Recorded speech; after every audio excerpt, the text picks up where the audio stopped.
Jeremiah 52. You read here that when a man called Seraiah, who was a Jew, got to Babylon for exile, he was killed, he was executed. In Jeremiah 51, Jeremiah has given this great prophecy of doom upon Babylon, that Babylon's going to be destroyed. And he writes it down and he gives it to Seraiah. And he says to Seraiah, when you get to Babylon, read this out loud to people, tell people, Babylon's going to fall. Well, I guess Seraiah didn't want to do that.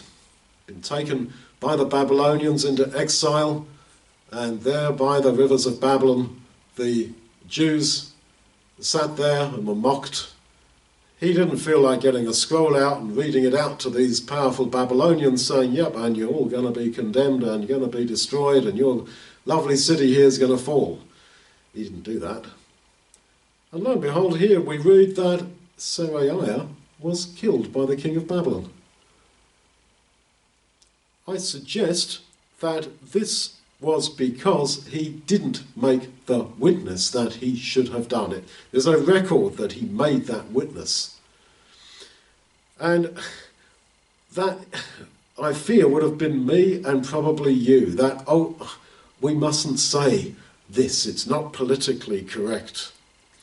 But we've got to witness. A city set on a hill cannot be hid, and we are that city. You are the light of the world, Jesus says. And as Paul says, woe is me if I do not preach the gospel.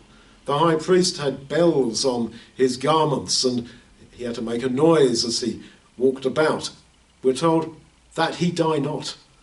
In other words, witness is critically important, not because God per se needs us to be his mouthpiece in this world, but because it is important for us. It is part of being a Christian to be a witness. There is no such thing as a secret, undetected Christian by our nature. So let's take the message here to us from Seraiah, who should have gone there and made his witness, but he didn't, and so he died. This is how important it is to speak forth God's word and to not be ashamed of his word, because as Jesus said, if you're ashamed of me in this generation, I will be ashamed of you when I return.